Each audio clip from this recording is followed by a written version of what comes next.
We'll start with roll call. Okay. Oh, okay.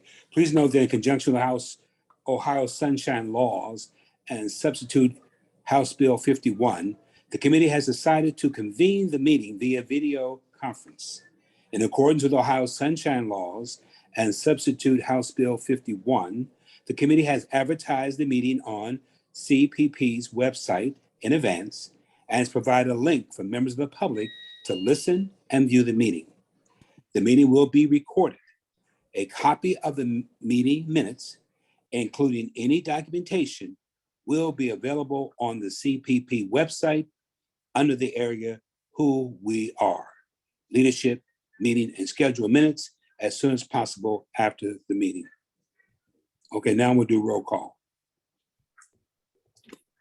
Debbie Alsop, Here.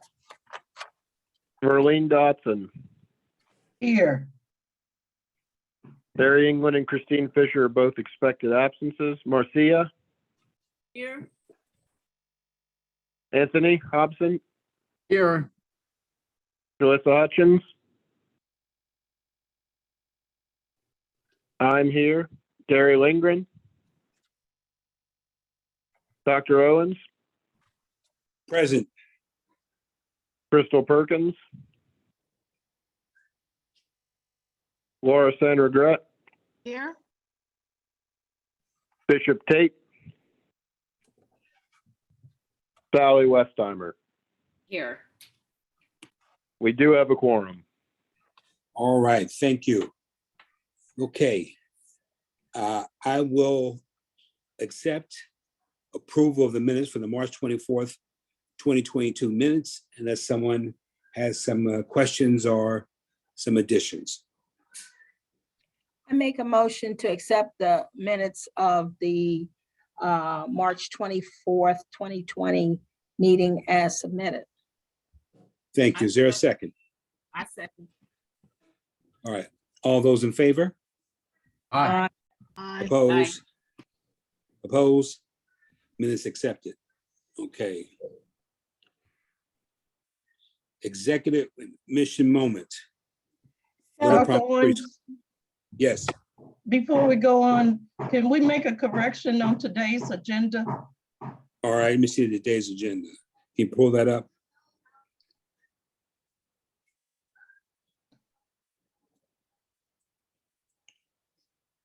Can someone bring the agenda up? So we all can see it. Okay, what correction you'd like to make? Today is not May 12th. Oh. Yes. Just make that, yeah, today's date. Well, Shara, she wins the prize. We decided we wanted to see how sharp someone was, so you just won the prize. Oh, okay, yay. You will have your very own personalized Cincinnati Preschool Promise jacket on the way. Thank you for keeping. Right.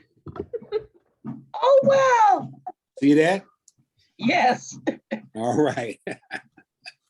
Now, you never know. Sometimes in other meetings, it might be a different mistake, maybe not in the minutes. So you guys got to pay attention if you want to win this super preschool jacket. All right, mission moments. We sent you all in advance with the pre-reads, the story of Little Promises, which is hosted by Cincinnati Urban Promise. They are in Westwood. They are a 3-star provider who has been in both QI and TA. They're a single site provider that currently has 27 active CPP students in their preschool. And so we're just going to play a snippet here to share our mission moment.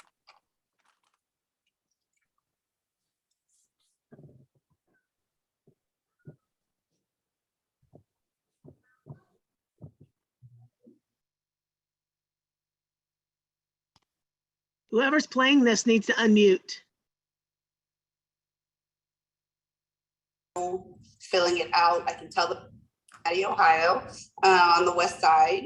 And we have 3 stars, and we are Little Promises Preschool managed by Cincinnati Urban Promise. I think my favorite part of being a part of tuition assistance is that I can hand the parent the packet and can sit here and walk them through filling it out. I can tell them what documentation is needed, and then together we can fax it right over to you guys. And that is really life-changing, because sometimes a lot of our families are coming from low income, poverty, trauma situations. They don't have a lot of support. And so it's really great to be able to be that one-stop shop for them. So they can come here, they can tour for the preschool. We have the paperwork available. I can walk them through it. I can fax it in. I don't have to say, well, here, I printed this out for you, but you have to fill it out. You have to get documentations from over here. You have to fax it there. You might have to go down. You have to make phone calls. I lose parents in that process. And then I never see them again. And then I'm not able to serve the students. I'm not able to serve those families. And that is heartbreaking to me. And so to me, being able to be a part of tuition assistance means that I have a more immediate connection with the students that we want to be serving.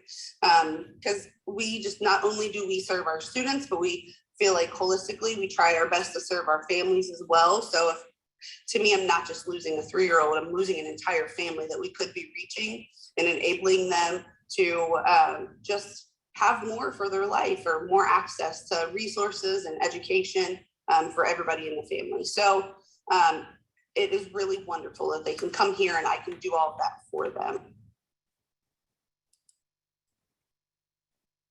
That's our mission moment that we wanted to share. We love it to hear when it works, right? So. And we thank Little Promises for sharing.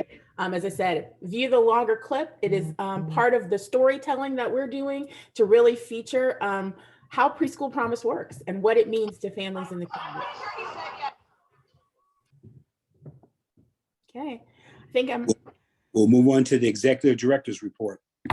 Thank you very much. A lot has happened since we met at our retreat and earlier in March for our last board meeting.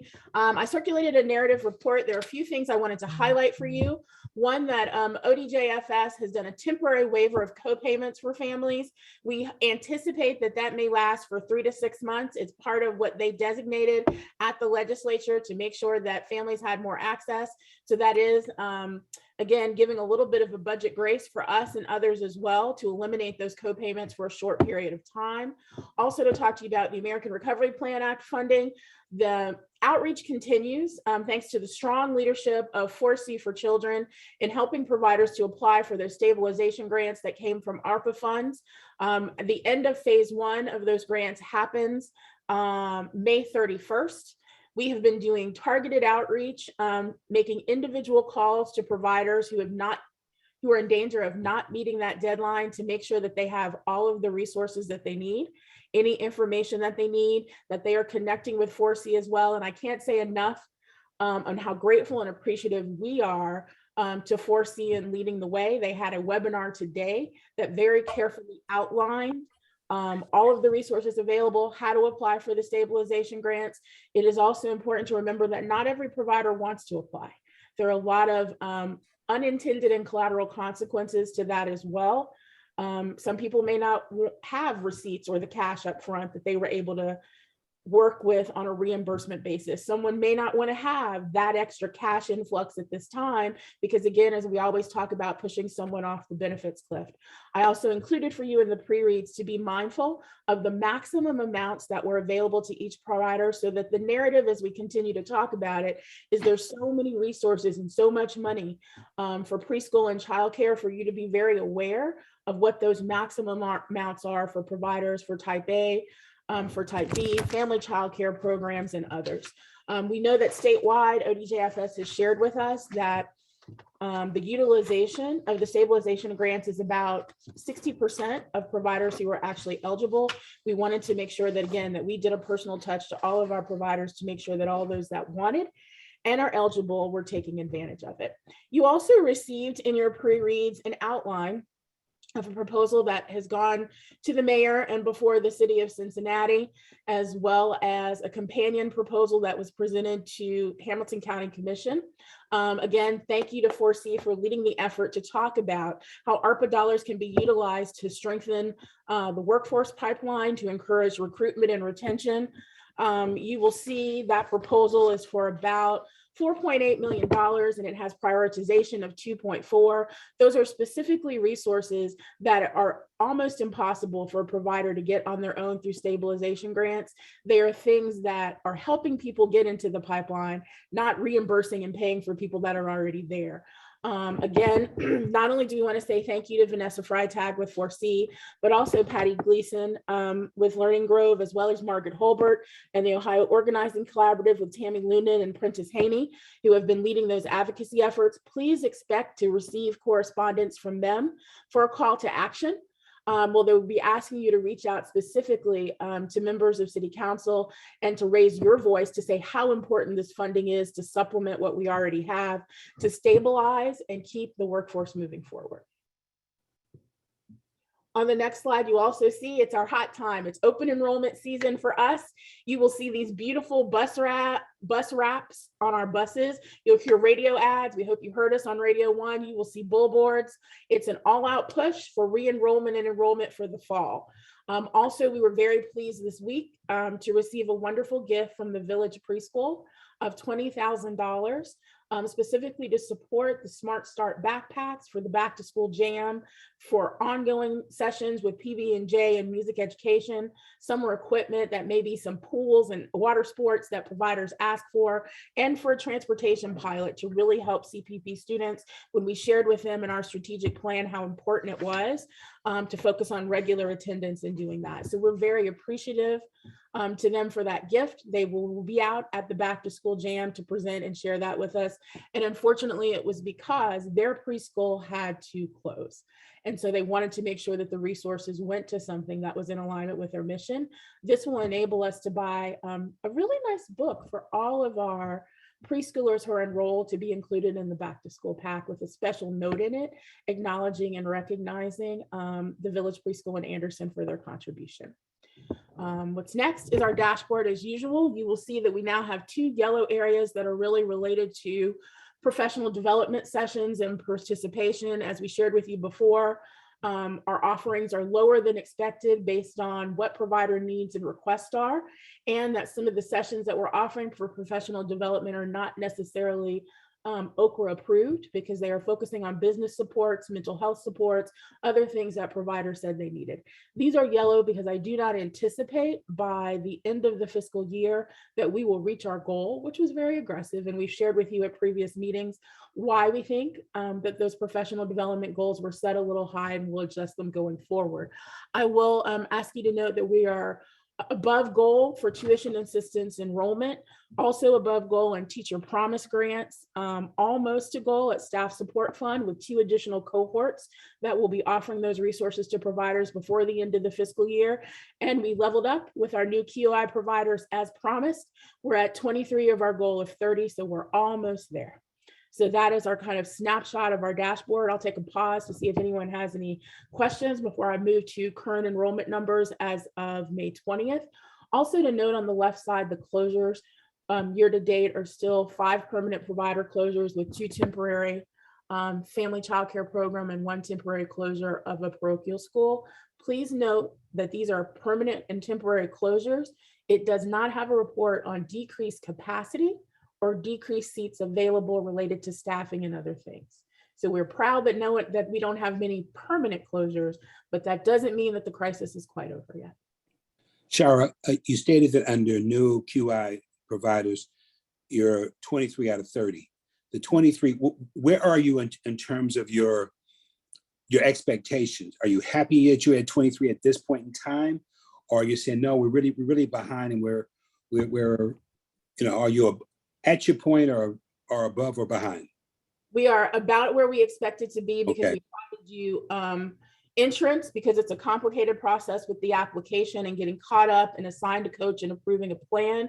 We're about where we expected to be. Okay. I think that we're going to be pretty close to hitting goal. I think our challenge is always providers are inundated with so many things and struggling so much. Sometimes this is not always a priority for them. Sometimes the priority is, as it should be, making sure kids are enrolled, making sure they have workforce, making sure that that plan looks correct. So I think we're pretty on target for that, which is why we made it green.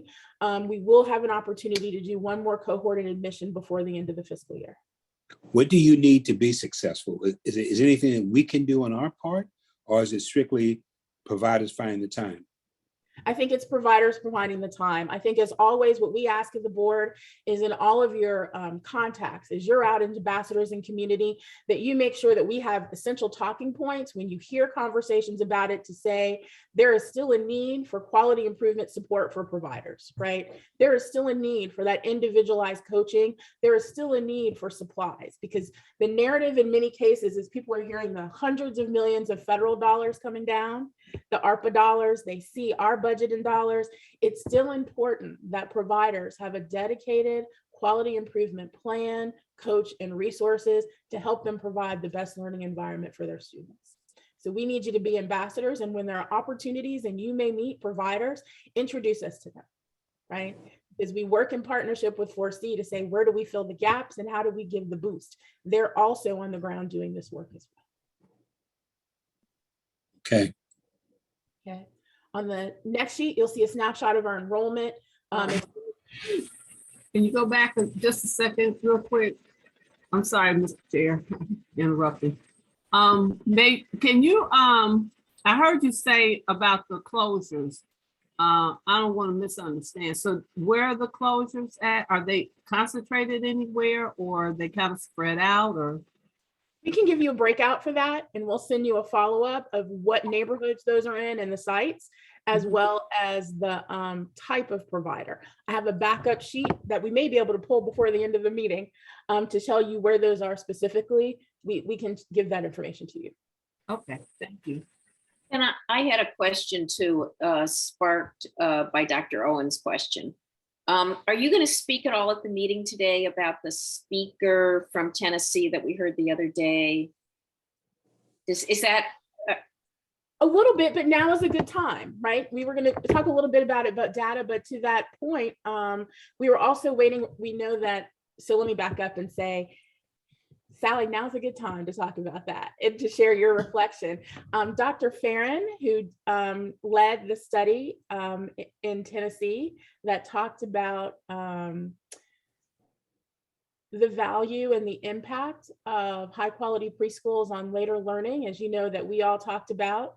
We were so fortunate, thanks to Learning Grove and really being thought leaders in this space, to bring her for a concentrated session to really talk about what a high quality preschool looks like and what it could be. And we shared with you the New York Times article that was a commentary on that as well. And I think what Dr. Farron talked about lines up very much with our strategic plan, and that high quality can achieve certain results if it is done correctly. And she gave us all kind of 3 pointers that said, you know, quality is important, but how you do it is important. Interactions are important. Use the evidence to drive this forward.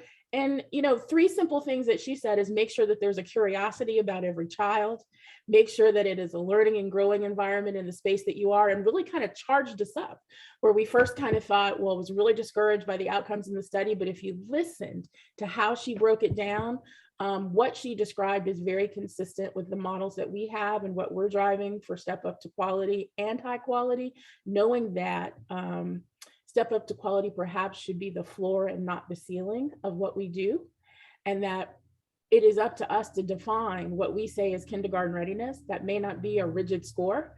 That may be someone that is developmentally on track for where they're supposed to be.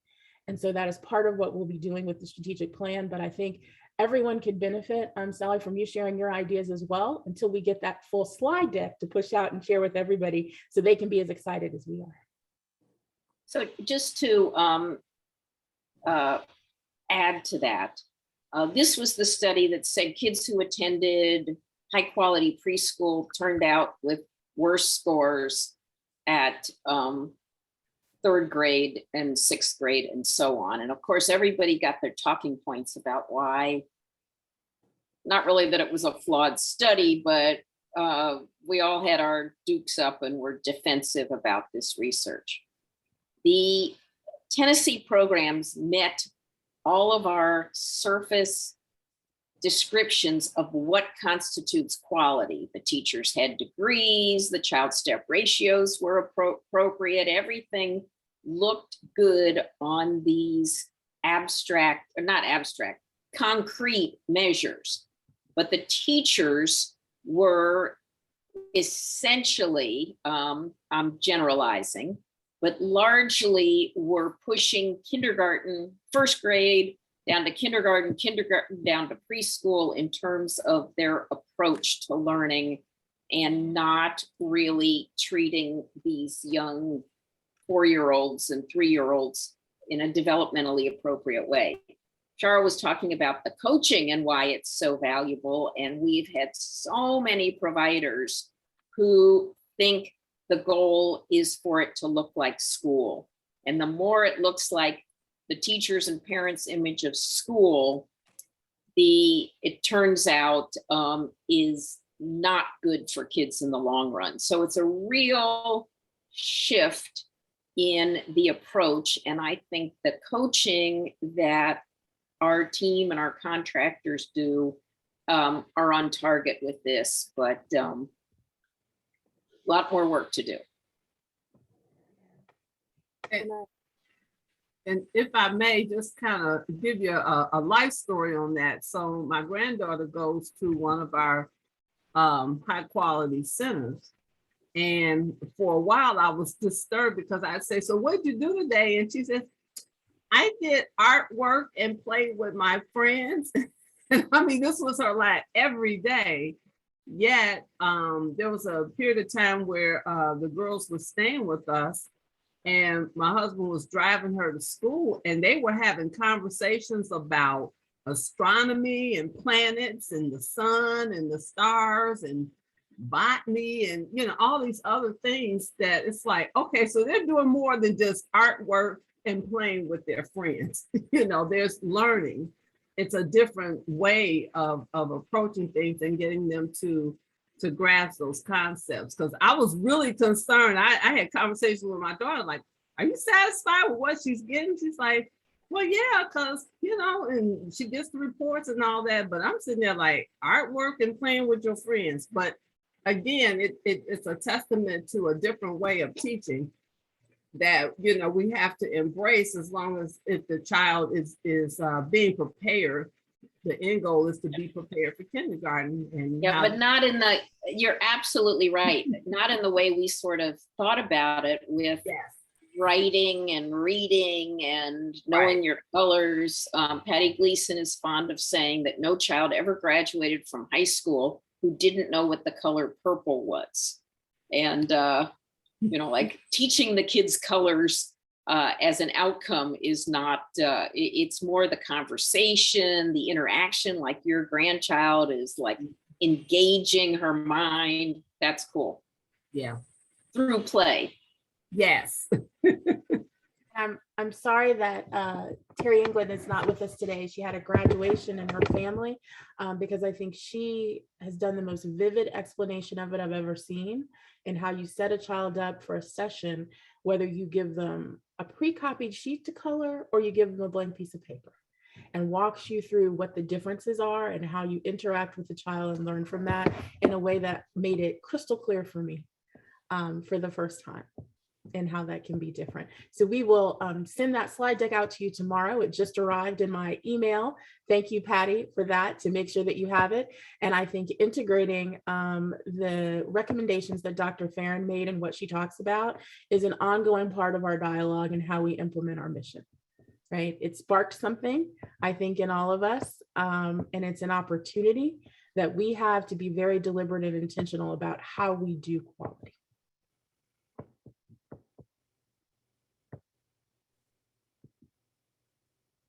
Okay, and next slide again, you'll see our tuition assistant status. This year over year, last year we totaled out at approved of 789. This year our approved total is around 950. And that's as of May 20th. So we're seeing additional touches. You look at our total, we're at over just about 1,200 families that we've touched versus 1,000 families last year, right? So we'll continue to monitor those for you, but we see a return again. We're looking very closely at the reasons for denial, also the pendings, and the gap that we have between enrolled and withdrawn or never attended, right? So if you get approved, what is that gap? And we're finding a large number of those students are moving out of the district, choosing another preschool. That's part of why when you'll see later when we talk about our scope of work for our next evaluation, when we start to talk about family mobility and how that looks. But we're keeping a close track on that, as well as having the resources, thanks to our enrollment team led by Flo Malone Crump, to reach out to every single parent that had a missing document, every single parent that we know that we were not certain what happened to them in that interim, really doing that outreach to make sure that we were following up with those parents, as well as doing outreach and touch to parents that fell into that too young category to make sure that they are ready now to enroll for the upcoming year. So that's a snapshot of what you'll see when the report is finalized for the July 15th master agreement report. Shara, how do you stay in contact with the ones that are too young? So they're too young, you take their names, their address, and you call them at a certain period of time? And do you have any type of program for those parents when the kids are too young to get them prepared to put their kids in preschool? We do. So those are the parents where we have a full application for them. And those students that are too young, when you see on our dashboard, family engagement and our contact with them, they are part of our series of families that we send postcards to that say, this is the general information, these are the things that you need to know. So those educational and informative postcards that we send are always like a tactic, a resource, or something to help a parent communicate with their child and get them ready for that learning process. What we do when we get to enrollment time right now is that every single one of those parents first receive a postcard from us that says, it's time to enroll now. Your child was too young before, please come back. We're in the process now of building on that initial postcard contact to say, how does our metrics team reach out to them and how does our enrollment team reach out to them? Do we provide anything to them to say, yes, your child's too young, but here are some things you can start doing with your child? Mm-hmm. Some activities here, you know. Mm-hmm. We do give them some type of guidance what they can be doing even though the child's too young, whether that's reading to their kid a certain amount of day or some type of hand-eye coordination things. We do. We provide them with a simple postcard, but I think we'll think strategy going forward, how to be deliberate and provide them with a little bit more, right? Okay. A postcard may not be the best touch point. It may be, some other resources that we can commit to that to say, in the interim, what are you doing, right? How can we help you and support you on this journey? Because if you were interested here, we don't want to lose you. Right. We want to make sure that learning continues through that process. We will look at that to see what we can implement and do with that as well.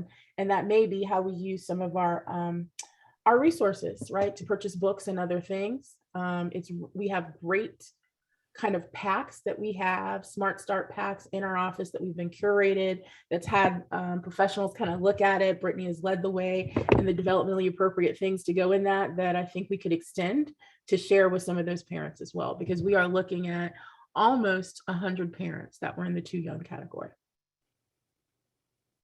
So sure, I have a question about the section under the CPS. Are those CPS referrals that you received from CPS or referrals you made to CPS?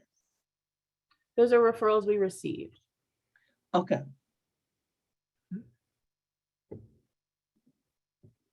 All right. The last one is just the graph that we have that kind of tracks year over year where we are, so you can see it together and what our year over year enrollment by program year. Just a different way to kind of see all of the information in multiple years together. Okay.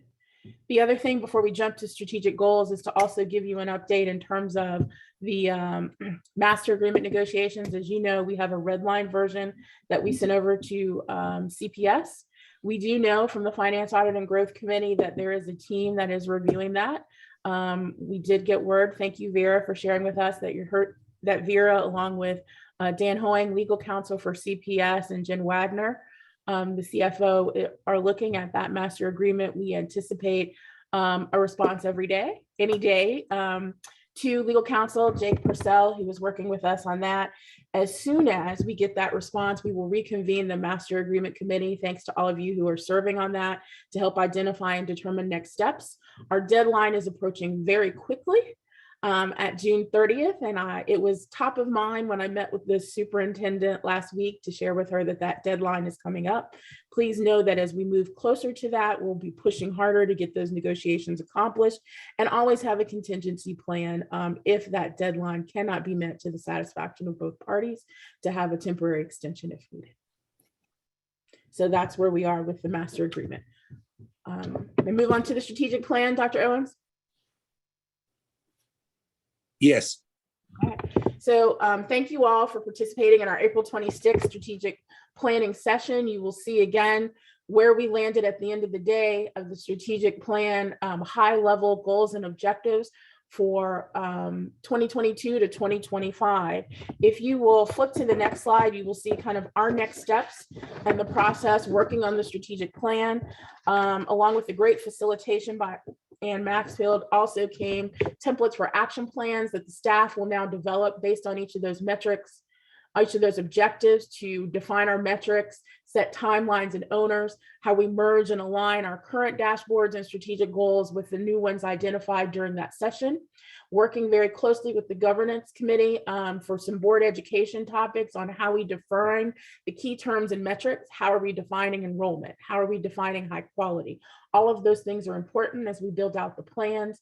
Also, to make sure that we are informed by the recommendations from the evaluation this year, our end of year data reports as we refine and set those targets. Our 30% enrollment goal is very aggressive.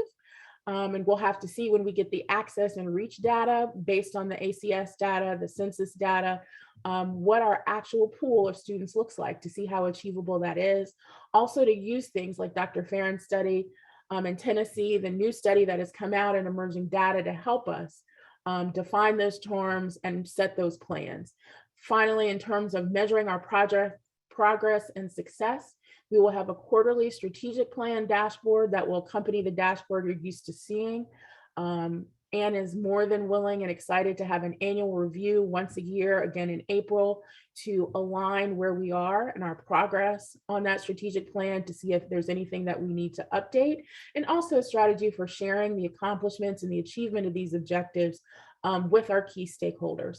We really think of the strategic plan as a living document that we're working through the next steps and being flexible enough to be informed by the things that we learn, what we know, to build a solid plan that's going to drive our mission. On the next page, you'll see some partnerships that we've made as we continue to develop the plan. We're excited to say that the United Way has hired a new policy director, public policy and advocacy, Christina Scott, who we'll be meeting with next week. They have also announced the 11 agencies that are part of their Ready Kids and Resilient Families, who are aligned with having families strong and ready to learn when they reach kindergarten. So we're also working with them and also talking with them about joint opportunities for data collection, marketing, enrollment and outreach activities in the very traditional way Success by Six has played that role, to make sure that we're aligned with that. Great opportunities there with United Way as they start to expand with this new system change work that we're doing.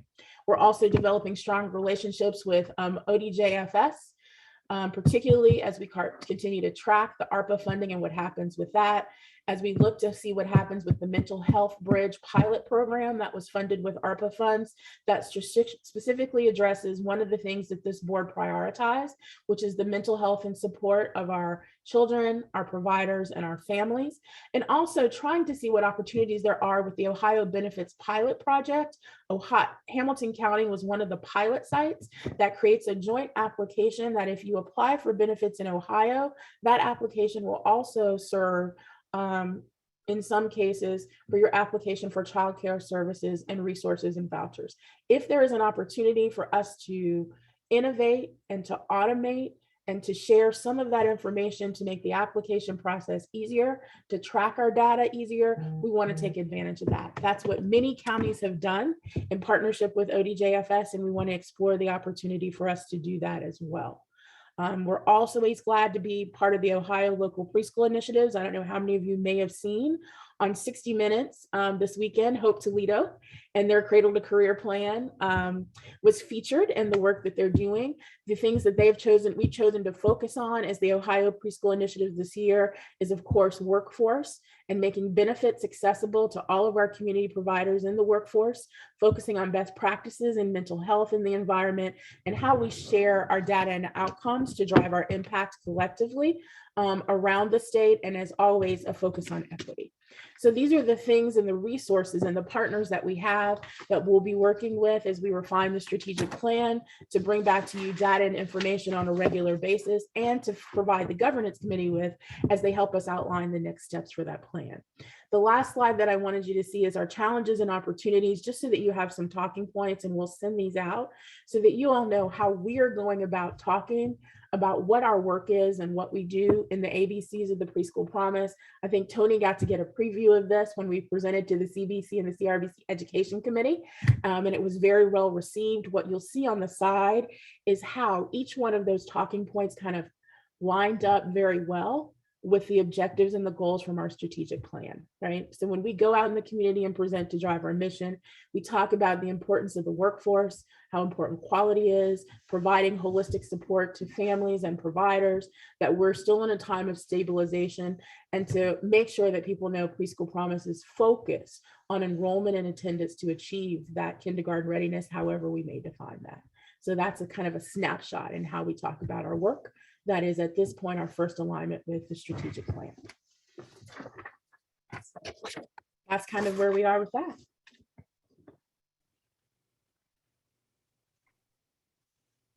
I have a question. Any questions? Yes, go ahead. I have a question. Could you go back a slide, please? Okay, the question that I have is about segments of the strategic plan and how that lines up with the years 6 to 8 scope of work, and specifically 11 system change partners. So are there any alignments with the scope of work? The scope of work for the evaluation for 7 and 8 are projections of what we think it should be. We don't have alignment yet because those 11 system change partners were just announced a month ago. And our indications from the United Way is they won't be announcing until October the final strategies and plans for those systems change partner, but we have talked with them to make clear to them that there are opportunities for us to talk about shared data usage, and not only share in the outcomes and how we collect data, but also share in the cost. So we do not have a scope of work to present for years 7 and 8. What we have is some things that may be considered in 7 and 8, and we would come back to you as we do each year to present what that scope of work would be. That'll be helpful, Shara. Because we just don't know. I just don't, I wish I could say this is how it's all going to align together and how our strategic goals are going to fit, which is why I want to be very transparent and say it is a living document. These are the partners and the other stakeholders that we're talking with as well to be informed on what this process is going to look like. Some of them are easy. I don't think it's that we need a lot of input to start talking about fiscal flexibility, to talk about how we work with CPS, but those other things is going to take work with all of these partners to come together to refine what those goals are going to be, because the board has set the goals, but how we implement and achieve those objectives will be an ongoing process. Thank you. Before we jump to the evaluation and the scope of work, I just wanted to take the opportunity to say our team of 6.5 is shrinking a little bit. Our fantastic Miss Lakisa Ely will be leaving us the 1st of June. And I wanted to take the time to say how thankful we are for all of her contributions, for hosting our fabulous pitch nights, for launching our ambassador program, for being a constant kind of community connector, whether it be a parade on Radio 1, at events that she goes to, our community council. Just to say our heartfelt appreciation and thanks to her for leading with her heart and her head and sharing her talents with us to make sure that we can deliver on the promises.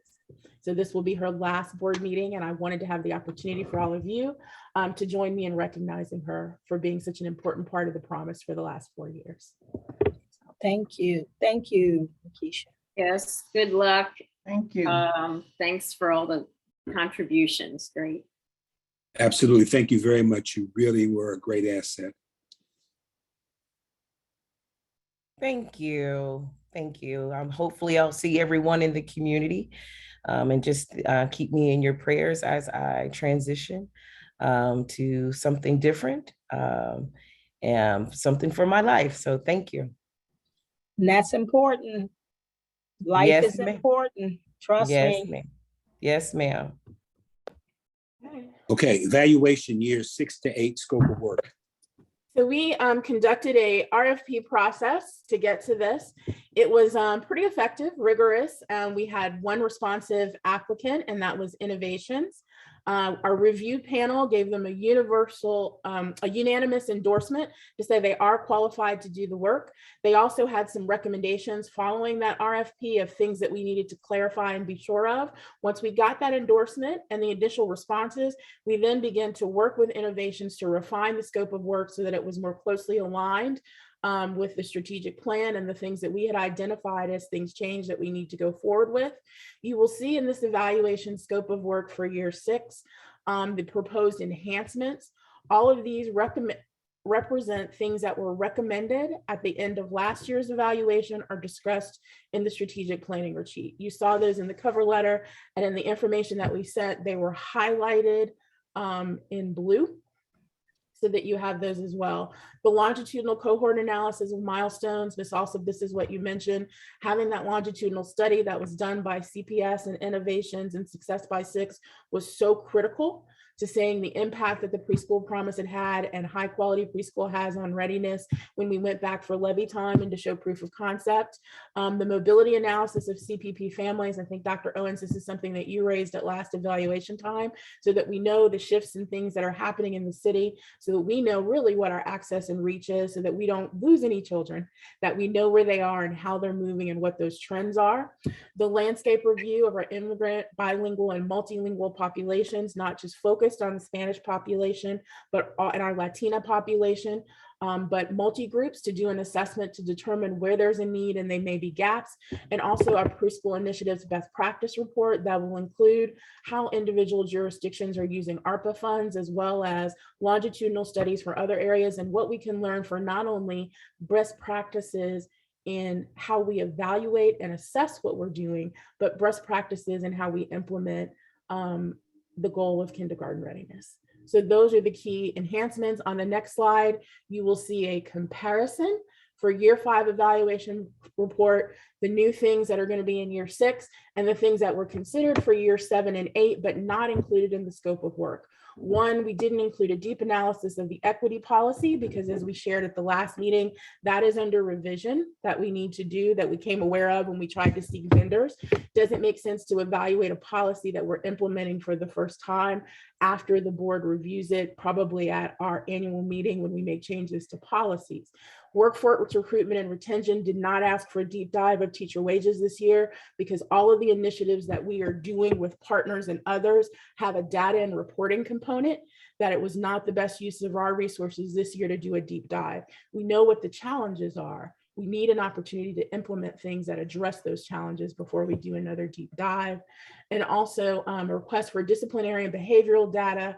I asked to wait for a year to that so we can talk a little bit more outside, a little further away from the pandemic, a little bit further away from our implementation of some of our mental health resources and other things before we look a deep dive into the disciplinary data, and really talking in year 7 and 8, how we make sure we're aligned with those goals and objectives of the strategic plan and can report back on those. So again, we will come to, though this is a agreement that we're making for year 6, 7, and 8 evaluation so that we will not issue another RFP. There is a contingency clause for 3 things in that agreement that we made clear in the RFP is that we will have an annual review. And if at any time the board is not pleased with the performance of that vendor, there's an opportunity to terminate the contract. That because we have limited, how should I say, teeth in our equity policy, that there will also be a provision that we will do a check-in on an equity analysis to make sure that there are minority vendors and minority sourcers engaged in the scope of work, as we shared 2 years ago when we discussed this process as well. And that ultimately, the board makes the decision. We offer recommendations as staff. We have an expert panel of reviewers who helped us assess this. I thank you, Sally, for participating in that. But ultimately, the decision on who we choose as a vendor and the scope of work lies with the Board of Managers. So with that, I'm open for questions. And one more thing I think I'd like to mention is this is a negotiated rate. Our initial response to our RFP came in at 437, I think, which seemed extraordinarily high for me. So we negotiated down to this, cut some things, move some things, determine what we could do to get to where we are, which is at $404.50. What do you need from us today, if anything? Approval. Okay.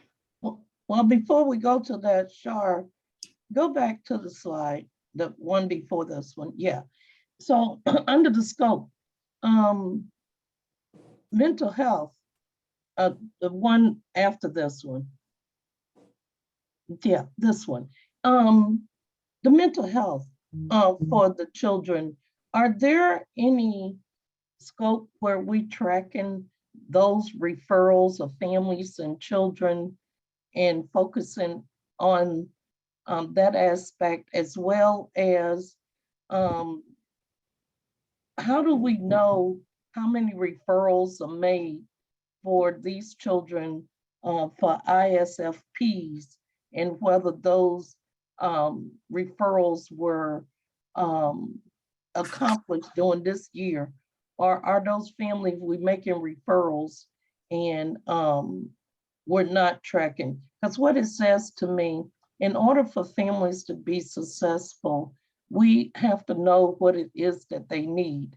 And we know a number of children out here are facing, and parents, mental health concerns as well as other developmental issues.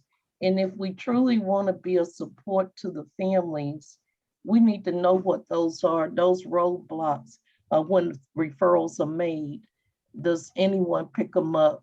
And how many do we make? What's the number in our population that we serve of children that experience these additional difficulties? So is a part of the scope for the innovation is to track or to look at the mental health piece of families and children? Thank you for that question. It is not a part of our scope of work for deep evaluation, but it does come in another way. And it is part of the list of very specific data collection items that we have requested to be included in the master agreement renewal. Right now, I have to say thank you to Vera Brooks, who provided us with the initial sheet of what the special education teams were doing and what those referrals are. We are currently working with Innovations to figure out how we do a deep dive in that data to determine which of those referrals are from CPP providers and what the gap may be between need and referral. I think the first step of that is a data exploration to at least look at our numbers before we do a deeper dive in an assessment and analysis. And that's where we have to get to first. That is in process. We got that initial sort of data at the Finance, Audit, and Growth Committee meeting 2 months ago. Is that correct? I think it was 2 months ago that meeting was. In terms of the needs and the referrals of many of our specific families, the way that we will get that and why it's not included in here is the contracts that we made with the vendors who are helping us support that, ask them to report that data back and do an analysis. So it has a component of that review and evaluation as part of those contracts. The two primary vendors for that will be the pilot cohort with CaseBark that CoStars is doing. The other piece will be Beach Acres and the Parent Initiative and navigation for referral and special services that we're doing with them as well. The third is the partnership that we have at no cost to us for Mayo Home that we've provided to providers to receive those special services as well as those assessments with mental health. So with those three initiatives, we're trying to capture a little bit more of the analysis because they provide direct services and have some expertise in this. For us, I think having the data is the first step, and I'm not sure that's an innovations thing. That is us collecting the data as we do for everything else. Okay. Okay, explaining it that way, it certainly does make sense to have the data first. Sure, could you speak a little bit more about, okay, so the data collection is the first phase of this. How will you know after this year or next year what the next steps are? Sure. I think it's a couple of things. I think we clearly have an objective under strategic goal 1 to accomplish by 2023, a plan and a strategy to see that that's met. I would say that we would work not only with what that data is, but with a team of experts to say, mental health professionals, partners that we have, others in the field, how are we looking at this? What do you think that need is to be met? And I think also talking with innovations, they're always open to including something else in the scope of work and how we evaluate it and what we see. And I think we would come back to you and say, this is where we think we need to be. We rely a lot on the best practices that came out from the Department of Education support of the things that we should be looking at, but that's not the sole source. You know, the Hunt Institute is putting out this week how we look at family resilience and what happens with that and key things to look at. So I think we're trying to, as best we can, partner with people to say, what are the key factors that we need to look at? It may not be next year. It may be we have all the data, we're ready for the next step of analysis in December, right? It may be November. I think for us, coming back to you and reporting, and we can do it as an agenda item to say, this is where we are on something that's so important as the SEL and the mental health piece, because that was my understanding of what this board prioritized at the end of last year, specifically in relation to the pandemic. Can I say something in this regard? Based on my experience, I know Shara is working very hard with Vera and CPS on trying to clarify, but my understanding is that we currently don't know if kids are being referred, when they're referred, if they're seen based on our population of the preschools in tuition assistance or even QI. So it's been CPS's domain, and we don't have access to any child level data. I mean, I know confidentiality aside, we can't even tell you how many referrals have come from the preschool promise centers to CPS and whether they've received services. So I'm speaking in, I mean, Shara's talking about a lot of potential and opportunity, but frankly, in relation to Verlene's question, at this moment in time, we have no idea. Is there, Vera has her hand up. Vera, I have go ahead, because I have a question. And yeah, and Shar, is it okay if I speak?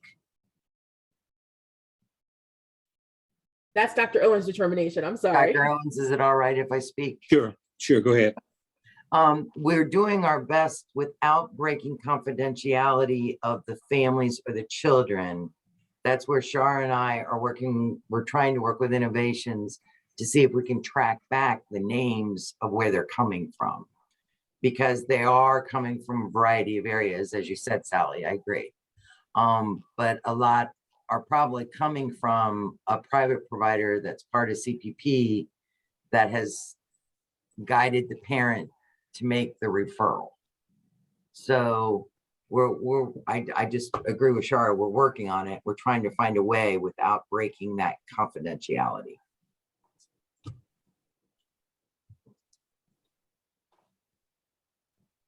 Did that help explain it? I wish I could just turn the names over, but I can't. Well, we don't need the names. We need to know specifically out of X number of children who have been served, what is the number of referrals from programs affiliated with CPP? It's much, I'm looking at something at such a base level that we don't have yet. And I fully understand, and I understand what you're asking for, but to do that, we have the names of the parents that they have to give us permission to share who they're affiliated with.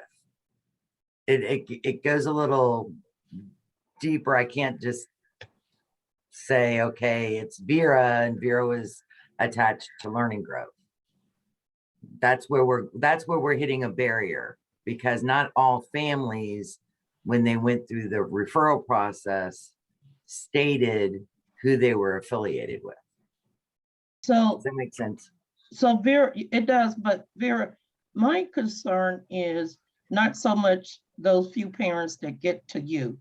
If we're preschool promise and we're preparing children for kindergarten and lifelong learning, there's so many children that are missed that parents doesn't know where to go, or even if the center is willing to make the referral. My concern is if we're going to help the families, then how many children, the earlier we get them, we all know the better their outcome's going to be. So my concern is we have 900 and something children participating in the program. And how many of those children, what could we do as preschool promise if we could gauge and get an idea of how many of those children parents are experiencing difficulty and doesn't know and will not go to get their children evaluated, then maybe our role could be, well, many things, I'm not trying to fix it, but our role could be then we can allocate dollars that will help those centers send in an individual to do pre-screening, that we can identify and have the conversation with the parent that this is what the child is experiencing, follow up. I'm sure there's many answers, so I don't want to get into that part, but how do we know those centers, how many of those children are referred, and does the parents follow up on it? But I hear what you're saying. They do at the centers make referrals. They tell the parent to call and make the referral. Yeah, so unlike maybe other programs like Head Start, they have staff that will call and encourage and walk the parent through the process in many cases, but these centers does not. So maybe Shara, that's and thank you, Verlene, for sharing that. Maybe that's something, Shara, you and I can look at the flow chart that was created and say, okay, how can we get providers more support? I don't know, but I do hear what you're saying. Right. To make sure that we are reaching everyone across the city that may need that added support.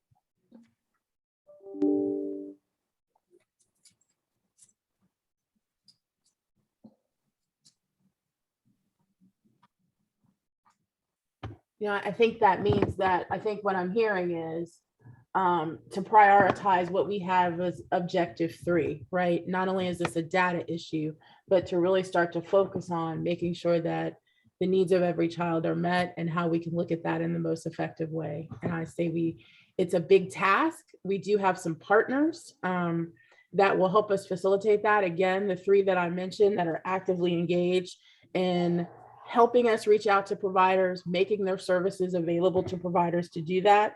I will say that we will come back to you as we do the action plans to see how we can articulate what is really happening, something more than data collection. Because I do hear you, Verlene. I think more than happening is just data collection, but a lot of those relationships are new. Like we just introduced the Mayo Home in February. We just finalized the contract with Beach Acres in April to kind of get our head around, our arms around what are the needs, mental health needs of our providers and our families. Okay, thanks. Are there any other questions? Then we're going to need approval for the evaluation and scope of work. Dr. Owens, may I ask that you consider in the motion that it is approval for the scope of work subject to not to exceed the amount stated in the budget, but that some of the items and specific questions outlined in the scope of work may need to be changed and updated, but that if we feel it is a substantive change, we would bring that back to the board. But minor changes for inclusions of different questions and different scopes, that we have the freedom to make that within the limits and parameters of the budget aligned. Okay, I can't repeat all that, but I I'll was gonna take say, so moved as what Shara just said. Thank you, thank you. Second. All in favor? Aye. Aye. Opposed? Aye. Motion carries. Thank you. Okay. Now we'll move on to committee, I think. Finance. Finance and audit. Yes, that's me. Tony. We have submitted a draft budget to the Finance Audit Committee and also to the Executive Committee. Now, after the review at those two levels, we submit to the board in full. And this is our draft fiscal year 23 budget. The slide in front of you gives the view of the budget. We have some budgeted increases, as you can see. We have a couple of new items for 23. We have talked, this board has talked and directed Shara to expand staff. So you'll see that bottom one, and that's a big item. The case spark is new this year. If we look to the next slide, this, we have sort of a graphic representation of our three major service areas, tuition assistance, quality improvement, and cost of quality.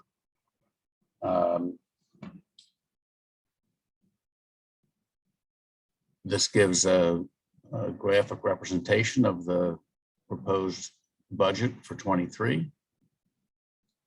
You can see we track enrollment fairly closely to the current enrollment.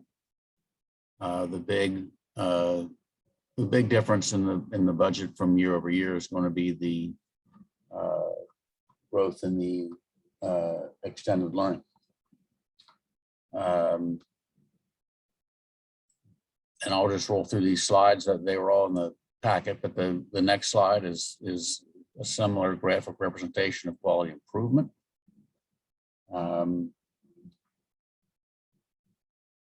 We have, and I think this is fairly close to our prior year well, let's see here, quality improvement. We have a increase from prior year. We can go through the details, but here's the breakout of where it goes. If you go to the next slide, we have cost of quality, again, a graphic representation of the budget. Again, an increase in our teacher grants, increase in the number of teachers supported. So if you boil down those numbers, this next slide gives you a comparison of our proposed budget versus what we feel we will forecast through the end of our current year. This is not our current budget. This is what we forecast for actual spend in our current year. This is our forecasted fiscal year 22. Here's where you can see the specific increases in each of the programs: tuition assistance, quality improvement, cost of quality. And we carry the full contingency. You can see that this year we don't anticipate spending the contingency, but we want to have that contingency in the budget. Likewise, now we see the administrative and our projected budget here versus our forecast for the year. Here's where you can see that and the key changes were listed below, written out. This is fiscal year budget versus our 23 proposed budget. Tony, can we go back a slide, please? Yes. Now, back on the contingency, again, can you explain why there's such a tremendous increase? Well, we had budgeted, if you quickly look at the next slide, you can see that we budgeted in 22 a $400,000 contingency. But if you go back now, you'll see we only spent 19,000, or we only forecast to spend 19,000 in that category. So it is, and we have not really spent that contingency year over year as the years have gone by, but we have always put it in there as a contingency. But if we only spent 19,000, we budget 400, why would we raise it to 500? Why would we even lower it? We're not spending it. Why don't we have a more accurate number? But certainly, why would we raise it when we didn't even spend the 400? Well, I guess that is the I guess the word contingency would explain that. We don't know what we would spend it on. We simply want to have some room to respond to anything that we feel merits our attention. We could certainly reduce it. We don't have a plan for that money, and so that money could be reduced. There's no reason that it couldn't be reduced. Dr. Shara, how do you feel? Do you feel uncomfortable if it's reduced? I do feel uncomfortable it's reduced, and let me tell you why. We didn't spend it on a contingency program. It got allocated to a specific source, right? Which was the overspend that we had in tuition assistance. If we had not had the flexibility in our contingency dollar to do that, we would have potentially overspent our budget, but you wouldn't see the expenditure on contingency program because we didn't spend it on an ambiguous contingency program. Those extra dollars that were in the budget were very specifically spent on tuition assistance. If that occurs again, and the trends that we have going up, we want to make sure that we have the flexibility to do that. I'm nervous not knowing what's coming with increased enrollment, shifts that we may have. What is the potential to do to try to reduce that contingency program fund? Because in previous years, as we said, if we don't need it, we don't spend it, right? But if something else occurs, the challenge with trying to recover those resources from another line item or go back to CPS based on our policy to say, how can we spend outside of the budget is very challenging. Okay, I'm comfortable with that, but certainly, as I said, anybody looking at this budget, Right. that's the first thing they're going to say, wow, 19,000 to 500,000. But I understand your position. That's why I asked if you're comfortable with it. But I want, Shar, you said that you did spend the contingency, right? You used it for tuition Right. over? The amount was used, right? But it wouldn't weigh in the overspent. When we overspent our budgeted amount for tuition assistance, it had to come from somewhere, right? Yes. And so you wouldn't see that showing spending as a contingency, because contingency programs, what we've used it for in the past is if we had like a COVID emergency, right? And had to go buy $10,000 worth of masks, right? That's what we used it for. So because we know that the expenses that we had are allocated in one of our line items, you're going to see that expense there, not lumped into an ambiguous contingency program spot.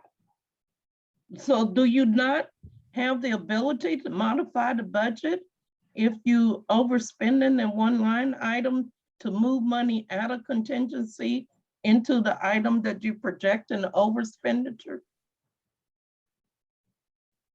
We could You have move it. that flexibility, or do you? Which is what we did. I mean, It's effectively what we did. It just doesn't reflect in the spend of contingency. We could have reduced tuition assistance and marked a big number down in contingency, but I think it's better shown that we spent more in tuition assistance. Okay. I do think it would benefit with an asterisk by the 19,000 to say additional, you know, I don't know what you say, but you have to look at the bottom line, because money was spent from this, but it shows up as an overspend someplace else. And we need to accurately account for tuition assistance, so we need to show that it went there. I don't know how you do it, but I do think we did spend it. And that doesn't show because it had to show in tuition assistance. I'm concerned about transparency. And I understand transparency versus. Hi.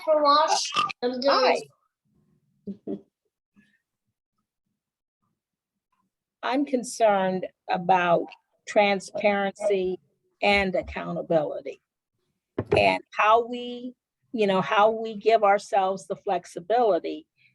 Do we know whether or not we will need the extra, $381,000 for tuition assistance this year? So I think we did our best estimate, and Hexter always does an excellent job of doing an estimate if we have, and I think we are closer this year to the actual expenses and the forecast expenses in the budget than we've ever been, right? As you know, most of the time we have $1 million or more where our actuals are off than our budget.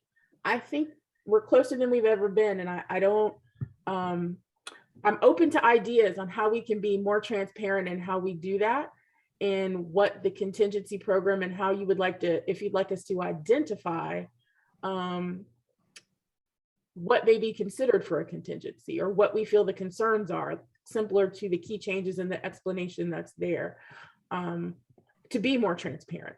Because it's not that we're trying in any way to not be transparent. It's just that I don't have a crystal ball to kind of give a better idea of what those expenses may be at this point. But I think Odell is right. I mean, I'm looking at that, certainly not with the sharpest of financial eyes, but saying, is this a contingency on the contingency on the contingency? What is that? No, I'm and I don't want to box ourselves in, but I know that we got a timeline and here that we need to meet, but just think about it. Yeah, and I think it is, I don't think anybody is opposed in terms of what we vetted as a staff if we need to reduce that contingency, because that is the recommendation of the board. We're more than happy to do that, or offer additional explanation of how we may move those in other places. So it doesn't appear as a ambiguous resource that we just may pull on for anything. If it's better to have those allocated in different ways, we certainly can do that. No, Shara, for me, that's not the point. For me, and I think in terms even with transparency, I'd rather remove the 19,000. If you use the contingent, let's say your contingency last year was 400 and you use 320. Well, put down the 320. Contingency to me means money for unexpected needs. Whether it's, if you had to put more money in another category, another line, it's okay because you set it aside and you show that you smart budget. As opposed to coming back to the, without a contingency fund, you're coming to the board to say, I've overspent, I need more money. But you have built in your contingency for the unexpected. So to me, it isn't the 4 or the 500,000, it's really the 19,000. So if that number was replaced with 380, then I'm happy. Okay. Well, and I think it'll take some notations because we will want to indicate the full amount of tuition assistance, for instance. So if 300,000 was used because we were over budget in tuition assistance, we need to know that's where it went. Yeah. I think good accounting, you would say we spent the 400,000 of contingency and this is where we put it. Yes, We had to hire 3 extra people and so we had to increase our salaries. As long as you can explain it, it's fine. Yes, and I think that's what's missing here. And I think that's it'll just mean we add a note to explain where the contingency dollars were spent. And it really is shown up in something that we don't show in these slides, which is the fiscal 22 forecast versus fiscal 22 budget. You almost have to alternate between this slide and the next slide to see where that contingency got spent. Because you'll see our fiscal 22 budget for tuition assistance of 4.3 million, the top line in the purple, under the purple heading, fiscal 22 budget, 4.343 million. If you go back a slide, you'll see that we expect to spend 5.246 million. Well, that's where the contingency can be seen as needed. We spent a lot more there than we had budgeted. So I think it'll take some notation of where that money came out of contingency and went into another program. Tuition assistance budget went from 4 point something to 5 point something. Contingency went down accordingly. We'll be moving money from that contingency into a program that needed it, or went someplace that was totally unexpected. Not tuition assistance, not quality improvement, but a new mask or something. Right, and that's the definition of contingency fund in my mind. Yep. That's fine. Anthony, I have another question, and maybe I should know this, but since I don't, I'll ask. At the end of the fiscal year, are the funds returned to CPS, or does the program here retain those funds to built into the next year, or just retain them? No, as I understand it, the funds are only advanced to the extent we have expenses. So is that right? Do I have that right? Hector, I'll look to you, but I believe we don't get our annual budget and then we spend it. I believe we get it as it's spent. Okay. We have come up with a process whereby at the end of the year, we return to CPS unspent funds, BS credits of what they would provide to us in the new year. Those funds go into a separate area only to be used for preschool spending. And that falls into what later you will see in a chart called the underspend. So we accumulate underspend in years that we don't use the full $15 million of tax revenue. By what we return combined with what CPS doesn't use, and then we move it on to the next year for both of us to use. Okay, all right.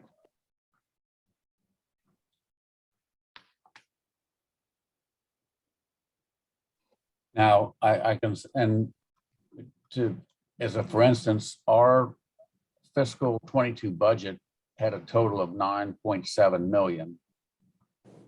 And right now, we're projecting to spend 9.3 million.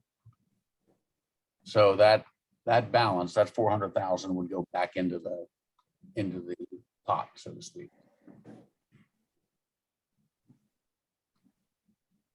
I think in terms of and I'll ask you to go back one more slide before we hit this one. One more before that.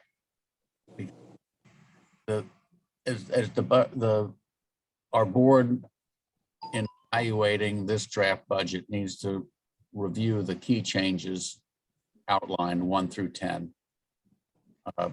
Because this explains really the planning process for the fiscal 23 budget. And obviously, we're basing these descriptions are based on what we think is going to be the actual spend at the end of our current fiscal year.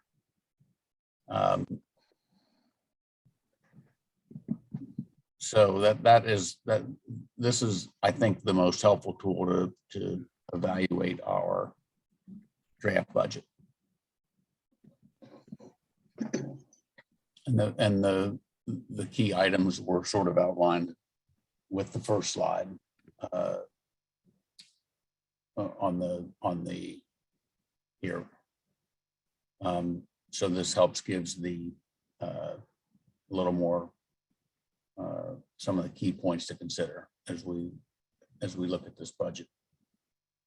And really what we ask at this point is that the board review this budget, consider the changes from 22 to 23, and really we can consider the assumptions being made. And then when we come back, we'll discuss, and certainly expect people to comment in the meantime, and then we can put this budget in a final form for delivery to CPS. So this is like a first reading, Tony, for the board? Correct. Okay.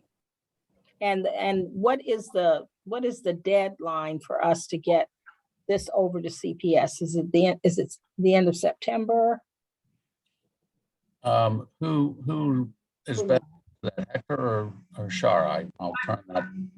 I will jump in and say that the timeline and how we do this is the same as in previous years, where this has to, they're considering that in June because our new budget starts on July 1. So the process from here, as we've done in the past, is when the board looks at what this budget is, we send, based on the conversation today, if we're ready, a tentative amount, right? They incorporate that amount into their budget. We have public hearing, however that may look. We get feedback from this board. We go back to the Finance and Audit Committee meeting in the second week in June and see if there are any drastic changes or other things that we need to do. The budget then comes for approval to CPP Board of Managers at the June meeting. We then confirm with CPS that there are no changes to our budget. And that is incorporated in the budget that they approve before July 1 starts. The part of this process that I think I've felt pretty comfortable with, and now I'm not so sure, is we don't think that the budget amount, the changes that the board would recommend would exceed what this amount is. They may be lowered with additional cuts or other things that we want to do, but not more than this amount. And so this is the figure based on the conversations that we have today. If the board feels comfortable, we would like to present to CPS as they have their budget discussions, knowing that it hasn't been finalized. So what I hear you saying, this is the maximum amount that we feel comfortable approving. There may be some minor adjustments in line item, but this is what we feel comfortable as a board at the first reading. That is correct, because if we decided to increase it after this time, it would have a negative impact on the CPS's budget. That doesn't mean if we find that we need more resources, there isn't the opportunity to do that. It is just not in this budgeting process, but implementing our policy that we adopted on how to access the underspend of levy dollars. Okay, now Shar, with that statement, I would then favor a higher contingency then. See, if you're saying that, again, we were to run out and go back to CPS, they say, oh no, that's going to impact our budget, then that's a big argument, big discussion. So now I have a better understanding and certainly would support the 500 or more for contingency so that we're not asking them to impact the budget.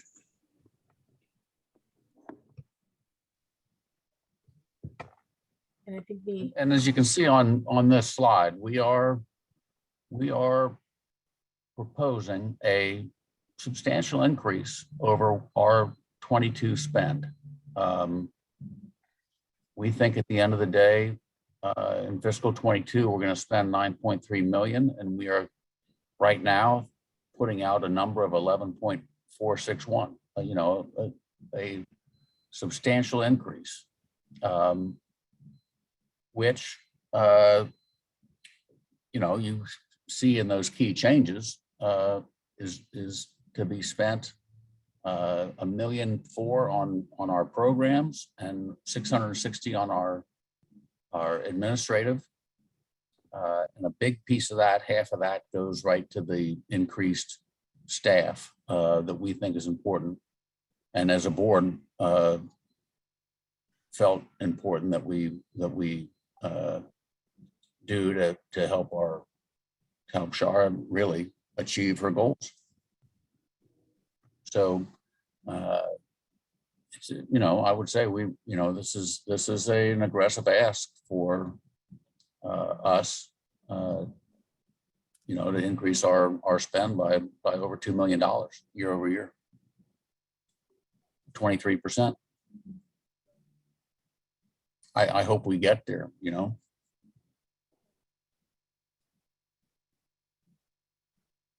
Okay, so do you need a motion to proceed? Well, I think, I guess what we, and I don't expect a motion at this point. I expect people to have time to review this and look at it. If people have had a chance to do that through the pre-read, and we want to endorse this and go forward, then let's do it. I don't even think we even have a quorum right now. Do we, Shara? we do. Michael rejoined us, so I think we have our great. count again. Okay. Sorry about that. I had technology Okay. issues. No I'm problem. back. No, as long as you're here, that's great. We do. We So- have 8. Because this wasn't marked down for an approval yet. No, it's not marked for an approval. That was my question. Is this a first read? And Shara helped clarify Yes. the timeline because I jumped the lane and said, oh, we can do this in September and we can't do it in September. So, No, we would ask for comment, question, concern over the next couple of weeks so that the finance committee can respond to that and then bring this back for approval in the June meeting. That's fine. And there's one great slide here, that last one, don't go back one. I don't mean to take up too much time. This is a slide that shows the underspend that is accumulated through the first 6 years and the ability to use that money in the ensuing 5 years so that we net zero on the levy funds. I'm sort of putting my own description on this, but essentially, and as we spent $6 million in fiscal year 17, we spend now 8-9 million in the, or 7, 8, 9, 13, 9, 10 later years, and we net zero over the course of the entire levy. So That just, answered the question that I had, and that is, if it's 15 million a year and we're asking for 11 million, how does that work? Since that's over half, and this slide, your description just answered that, tapping into the overspend over the years. Yes, yes. but the overspend is separate from CPPs. I don't know, name a figure, $6 or $7 million that was put aside to fund a full school year at the end of if a levy did not pass. So those are two different pots of money, or are they two different pots of money? The underspend versus the set aside. The portion reserved for the last 6 months of the levy is shown on this, and it's used up at the as we get to the final fiscal 27.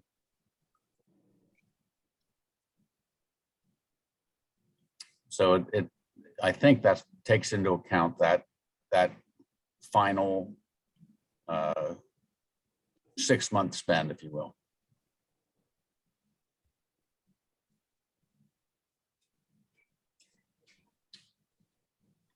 But anyway, I think this shows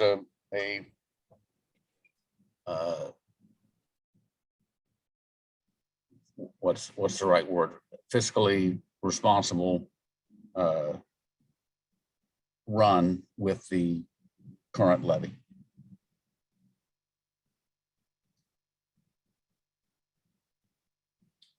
All right, that's all I got. Well, year-to-date results.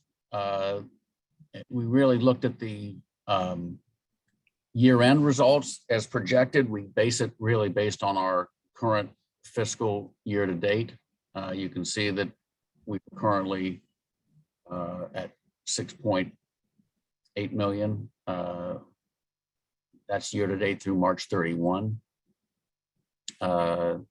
Slightly under budget. We project to get above budget, and by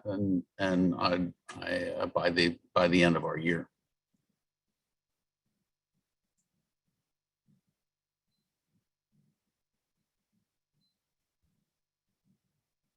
So my next action items that I take from this is that, one, making sure that we have a breakdown so that there's a transparency level so that you can see how contingency funds may have been reallocated to other items, to work collaboratively with CPS to see if we can join in the June 13th presentation to give the public an opportunity to comment on this budget.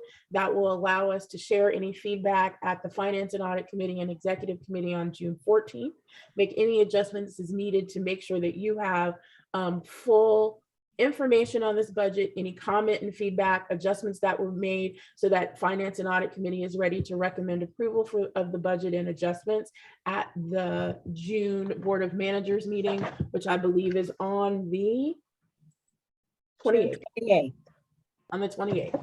That is what we will do from here. And if I would encourage anybody, if they have additional questions or concerns, things that you would like details on, Tony, Hector, and I are always available to provide a level of transparency, to have individual conversations to say, this is what the budget says. Thank you, Marcia, for sending your questions in advance so that we were able to address those.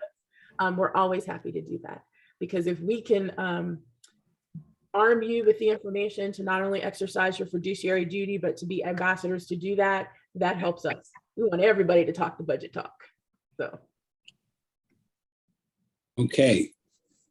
Any other questions before we move on? The next topic was going to be Community Engagement Committee with Bishop Tate. He's not here. The Bishop has asked a couple of times to meet with me and Chara to talk about the committee And I said, no. If you, this board knows that I'm about transparency. If a committee has an issue, or really whatever the issue is in terms of the philosophy or activity of the board members, it's got to be presented to the whole board. This is the committee, the whole board must weigh in. And unfortunately, this committee has only met about half the time it has been scheduled to meet. And I don't know if part of that is not enough people attending. So I wanted him to share his concerns, but I wanted to share the concerns of the whole board. I will not do a one-on-one or a 3 meeting, because this is an issue that needs to bring before the whole board. So said that, we'll just go ahead and move on. Unless someone has a comment about community engagement. But again, I'm about transparency. It's important to me. Vera, you have another update for us? Other than what's already been discussed, just to let everyone know, tomorrow is our final day of the school year. And we will begin Summer Scholars June 1st, I believe. Through the month of June. It will be a half day of program that our buildings are partnering with partnerships to make it a full day event for all of our students pre-K to grade 12. So we're very excited about that. Then we will be having Jumpstart August 8th through the 12th. Our enrollment as of what month? May 15th was 1,930, with approximately 800 being PEO students.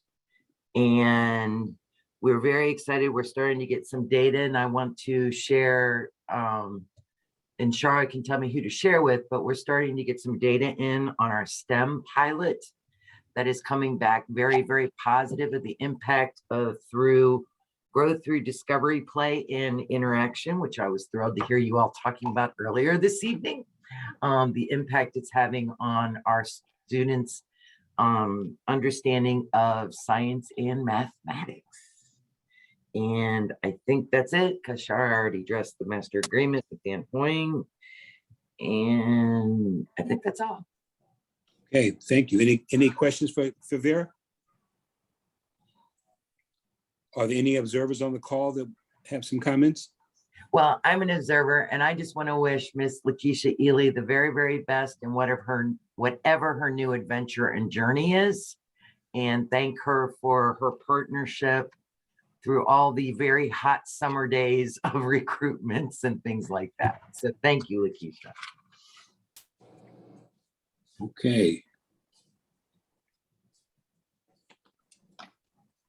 All right, you know what you got to do. I move that we adjourn. Wait, hold on 1 minute. I have a point of information.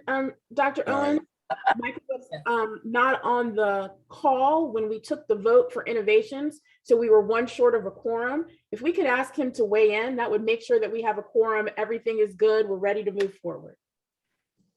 My vote's yes, and I'm sorry for the technology issue again. No problem. And before we adjourn, we want to congratulate our board chair, who was recognized yesterday evening by the Charter Committee with the Charles P. Taft Gumption Award. Dr. Owens, congratulations. Congratulations. Well, thank you. Great, and gumption fits you. That's great. Well, thank you. It was a nice event. It's, when you get an award, I always say that the award just reflects that people appreciate the purpose. It's not me, it's the purpose, what I'm doing. But a Gumption Award is a little special because it means it recognizes that you're willing to put things on the line, you're willing to take some risk, you're willing to wade out of your comfort zone. But also, I guess it reflects I just couldn't keep a job. I just couldn't. So, but no, thank you. And it's a great event. They said it was one of their largest, if not their largest event in many, many years. So I was pleased that I could help them as well. Yeah. I just wonder, Doctor, when you're gonna, let somebody else win an award. I mean, it seems like the award goes out these days is going. I was getting a little paranoid at first. I said, okay, do they know somebody I don't know? Are they trying to give me something before I go? And then someone said, no, just look at it as COVID. That this is all catching up because of COVID. We couldn't do some of these things. Well deserved. I'm teasing, of course. You deserve every award there is to give. No, I Dr. appreciate Owens, it. I didn't get to speak to you. I was there. I think I kind of got sidetracked because I was sitting by Marcia Futel and we had gumption. So congratulations. The liquid, was that the liquid gumption? No, we didn't have the liquid gumption. So congratulations. Yeah, I was looking for you, but I I got was my there. report. But I got my report on you. Yeah, I know. James Okay. told me. You know how much I love you. I'm gonna check Yes, on you. I love you too. All right, we're now ready. Oh, Lord. Okay. I motioned that we adjourn. Since I've been kicked out of the school, I'm in my car with this now. Is there a second? Second. All in favor, say aye. Bye. Aye. All opposed, say nay. All right, thank you, everyone. I appreciate everybody on the board, really do. Great Have a job. good day. Thank you. All right. Bye. Hey, how you feeling? Sally, how you feeling? She's left. Okay, I'll leave.